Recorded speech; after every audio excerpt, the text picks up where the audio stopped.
Kimere is a distant planet. It is defined by waves of life brought from Earth and set free to evolve independently in this new context. The indigenous life of the planet, swarms of microbes called magic by the people who live there, are what harvest Earth organisms and make copies on Kimere. As the asteroid which concluded the Mesozoic never struck Kimere, dinosaurs remain the dominant terrestrial megafauna. The harvest from Miocene South America, prompted by the mass extinction of Neotari flora and fauna due to a massive phosphorus runoff, was among the most significant in Kimere's history. Its conclusion ushered in the Anchored Period, a nearly 5 million year span of ecological stability and prosperity. The sloths were the breakout stars of this harvest, as discussed at the end of November, with around a dozen genera harvested and over 50 descended species scattered throughout the known world and beyond. Terror birds remain firmly established as the vassal predators throughout the lands of the known world, and armadillos and anteaters have high populations of numerous species as well. The mammal predators of this harvest did not have much success, and the last died out at the end of the Anchored Period, when the tilt of the planetary axis sent the southern hemisphere of Kimere into a cool and dry period. When South American ungulates and large herbivores were largely outcompeted at the end of the Anchored Period, as many forests were overtaken by grassland, and new predators and prey were better adapted to these open spaces, a few species survived the cold years and had tremendous success once Kimere righted itself and warmed once more. Over these 3 weeks, we will meet a few of these survivors. The Kentarim Islands are towering oddities overlooking the vast inland sea. Many residents of this island are tiny, like the diminutive monkey sloth, and the giants live off the bounties of the sea and only come to its shores to rest. The beaches are loud and violent.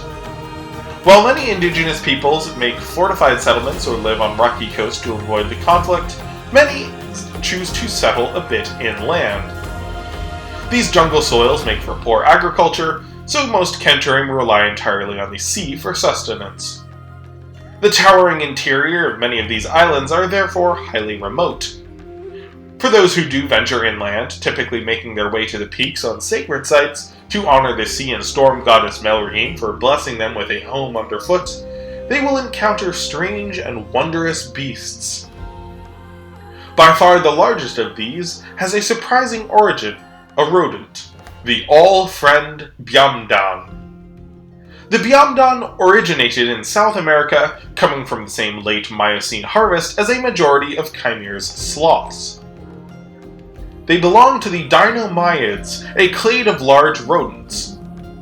Only one species survives today, the pacarana, which is among the largest rodents today after beavers and porcupines, weighing around 30 pounds. In the past, this clade of rodent got much larger, including Eumeganes and Telecones of the Miocene and Josephartigasia of Pliocene and early Pleistocene. All were enormous, with half-meter skulls, and estimated to weigh around half a ton, though the Pliocene Josephartigasia was the largest, at least that we've found so far. They had powerful jaws with bite force rivaling large crocodiles, and appear to have been most abundant in forested wetlands.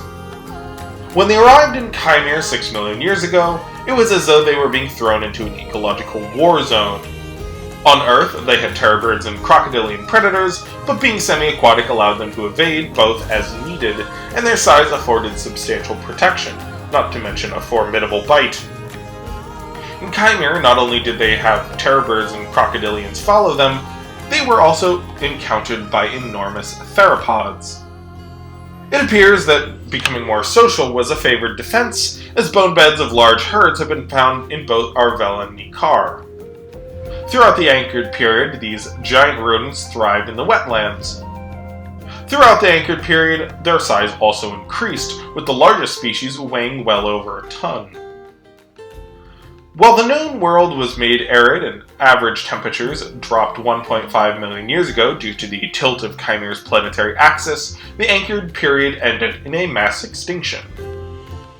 The ecological turmoil was struck by an influx of new flora and fauna from Earth's Pleistocene, naturally already adapted to a colder world.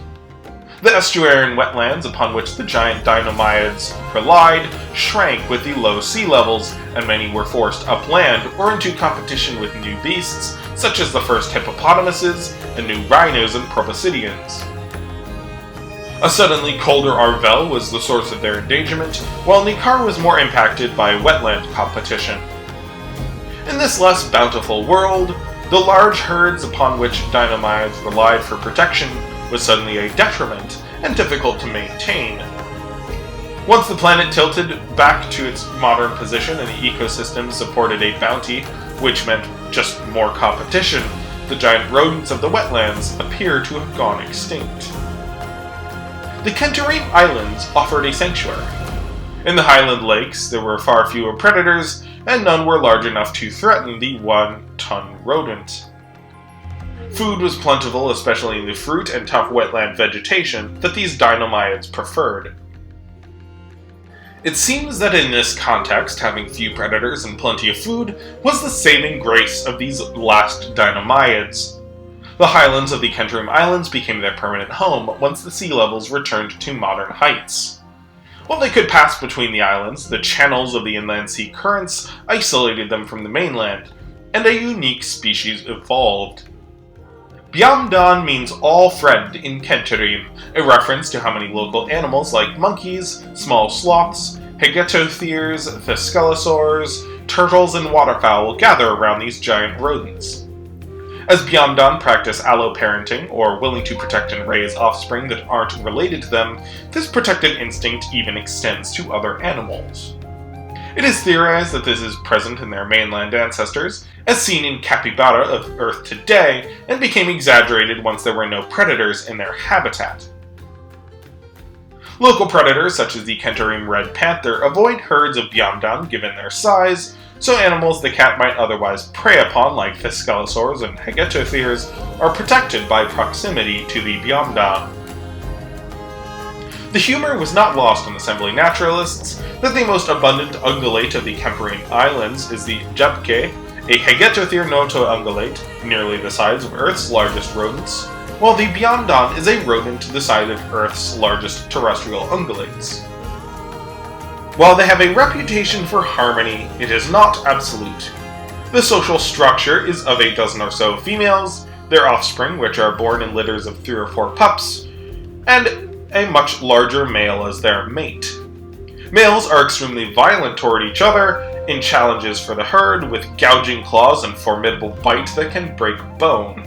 Their duels can be heard for miles and occasionally end in fatality.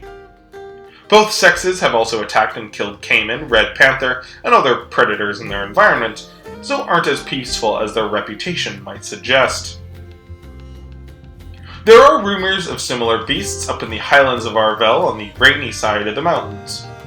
These regions, which are abundant with great lakes and slow-flowing rivers until it transitions down to the lowland majority, are poorly explored by the Assembly and Great Library, so the fact that they haven't been verified is not surprising. Cheers to Grant for sponsoring this episode. As many of you know, the Byamdan was in a bit of a precarious situation regarding their position in the canon. I hadn't gotten rid of them, I just wasn't sure where they would go amidst all the other competition I had established in Kimere's wetlands. I decided to go back to basics and have them be on the Kentarim Islands, where they originally were placed when I first made the islands as a chain near Picardia in the earliest form of Kimere, almost 18 years ago. Back then they were simply a giant rodent, as I had not yet heard of Josephartigasia or other giant Dinomyids. Kimere is still in development, and their range may end up being expanded, but rest assured that this creature, one of the very first I designed for this project before I even came up with the name Kimere, is here to stay. Thank you all so much, and cheers to my Patreon patrons for your support, and I will see you next week for definitively the most ambitious video I've ever made. Cheers, folks!